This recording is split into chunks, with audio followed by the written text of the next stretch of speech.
ஒரு தலைவரை பற்றி அவர் ரொம்ப பாராட்டி பேசுவார், நான் கேட்டிருக்கேன்.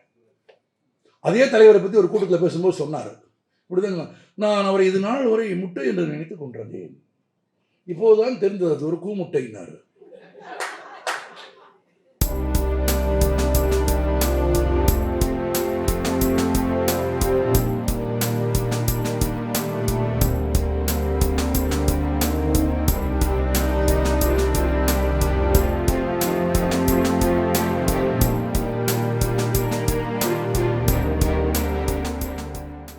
அப்படி புகழ்வாரு, இறக்குவாரு. எவ்வளவு புகழ்றாருன்னு சொல்ல முடியாது, எவ்வளவு விமர்சிக்கிறாருன்னு சொல்ல முடியாது. அது அது அது ஒரு கட்டத்தில் என்ன ஆகுது, ஒரு விமர்சனமா வருது. பொது வாழ்க்கையில் சொல்றேன், அவன் நேற்று கொண்டாடுவான்யா, ஆமா தலை வச்சுட்டு ஆடுவான், இன்னொரு நாளைக்கு கீழே போட்டு மிதிப்பாயா, அவன் என்னையா ஒரு ஆளா அப்படின்னு ஒரு பொது சமூகத்தில் பேசத்தானே செய்வாங்க. ஆமா, ஏன்னா ஆற்றலையும் திறமையையும் ஆளுமையையும் முழு அளவில் அறிந்து கொள்ள முடியாதவர்களால் குறை காணத்தான் முடியும். ஒரு முழுமையா பார்க்கணும் ஒரு படைப்பாளியை. அவன் தலையை வச்சு கொண்டாடுவாயா, அப்புறம் வேணாலும் தூக்கி போட்டு மிதிப்பாயா, அவன் ஒரு ஆளா அப்படின்னு சொன்னபோது, இந்த விமர்சனம் கண்ணதாசனுக்கு எதிராக பேசப்படுகிறது என்று அறிந்து அதனால் கவலையுற்ற மாப்போசி கண்ணதாசனை போய் நேர பார்க்கிறார்.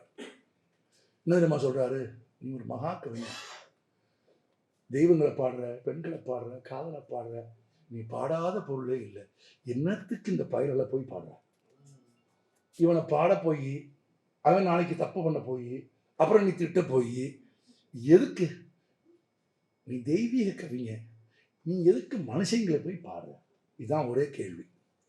நீ தெய்வீக கவிஞ, எதுக்கு மனுஷங்களை போய் பாடுற.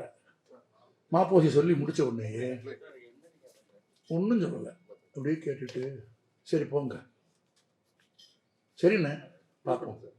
அந்த வாரம் குமுதத்துக்கு எழுதிட்டாரு, மானுடரை பாடுவதும் அவர் மாறியதும் இயேசுவது என் வாடிக்கையான பதிகம்ட்டார். நான் மாறலட்டாரு, நான் தூக்கி வச்சு கொண்டாடுறேன், திரும்ப கீழே போடுறேன்னா ஏன் போடுறேன், அவன் மாறிட்டான், அவன் மாறினா நான் கீழே போட்டேன், நான் மாறல, மாறியது நான் அல்ல, மாறியது அவன். மானுடரை பாடுவதும் அவர் மாறியதும் இயேசுவது என் வாடிக்கையான பதிகம், மலையளவு தூக்கியுடன் கடலளவு தாக்குவதில் மனிதருள் நான் தெய்வ மிருகம். நான் பாராட்டும் போது தெய்வம், அடிக்கும்போது மிருகம். ஆமா, மலையளவு தூக்கியுடன் வலிக்கும் வரை தாக்குவதில் மனிதருள் நான் தெய்வ மிருகம், செப்பரிய தமிழ்ஞான சிவஞானம் சொன்ன மொழி சிந்தையடை வைத்து விட்டேன்.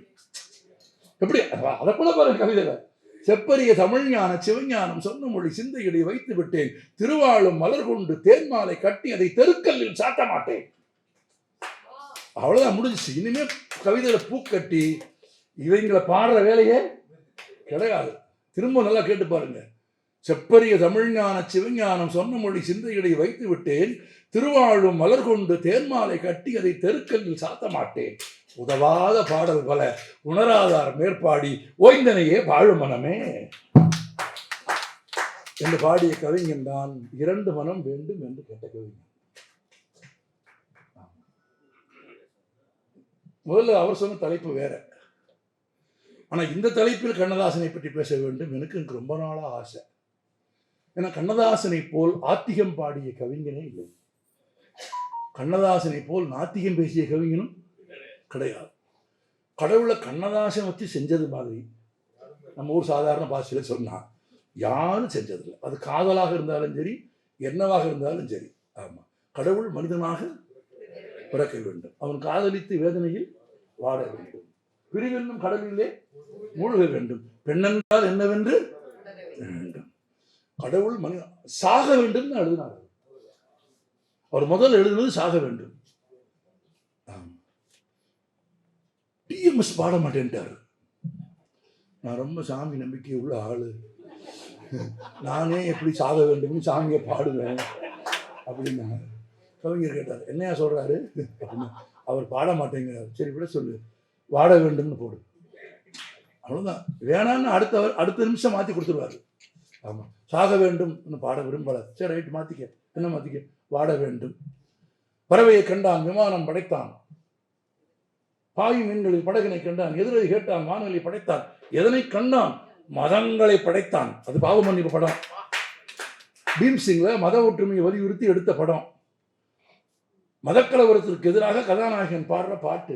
எதனை கண்டான், மதங்களை படைத்தான் எழுதிட்டாரு. சென்சார்ல வெட்டிட்டாங்க. ஆமா, சென்சார் தானே மதங்களை காப்பாத்துது. மதங்களையும் கடவுள்களையும் யார் காப்பாத்துறா? ஒன்றிய அரசாங்கமும் சென்சாரும் காப்பாத்து. இந்த வேலையை அப்பவே செஞ்சுட்டாங்க. ஆனா கவிஞருக்கு ஒரு யோகம் உண்டு சார். சென்சார்ல வெட்டிட்டான். அது எப்படி மதங்களை படைத்தான்னு எப்படி எழுதணும், அதை மாத்துங்க அப்படின்ட்டார். படத்துல அந்த பாடல் இடம்பெறக்கூடாது, அதை தூக்குங்க. கவிஞர் சொல்றாங்க, அதை எடுக்க சொல்றாங்க. ஏன் கதை அதானையா அப்படிங்க, சண்டை போடணுன்றார். கமிட்டியில் போய் சண்டை போடுறாங்க. அவங்க இல்லை,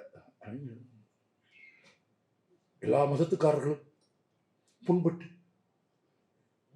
இந்த படத்திற்கு எதிராக ஒரு கலவரம் செய்வார், சட்டம் ஒழுங்கு கேட்டு என்ன ஆகிப்போச்சுன்னு என்ன பண்றது, அதனால அதை எடுக்கணும் அப்படின்னு எடுக்க சொல்றாங்க. சரி விடு, பணந்தனை படைத்தான்னு போடு. அப்பவும் அற்புதமான வார்த்தையை போட்டிருக்காங்க. ரீப்ளேஸ்மெண்ட்டுக்கு கொடுக்குற வார்த்தை கூட எப்படி பாருங்க. ஏன்னா நீங்க நல்லா கவனிங்க, நல்லா யோசிச்சு வச்சுக்கல. பணம் பயன்படுத்துவதற்கு, ஆமா, மனிதர்கள் அன்பு செலுத்துவது. ஆனா இப்ப மனிதர்களை பயன்படுத்துறான், பணத்தின் மீது அன்பு செலுத்துறான் இல்லையா? இந்த காலம் கண்ணதாசன் ஊகிச்சு எழுதிட்டாரு, எதனை கண்டான் பணந்தனை படைத்தான். ஆனா என்ன ஆகி போச்சுன்னா, சென்சார்ல கட் பண்ணி படத்துல வரும்போது பணந்தனை படைத்தான்னு வந்துருச்சு.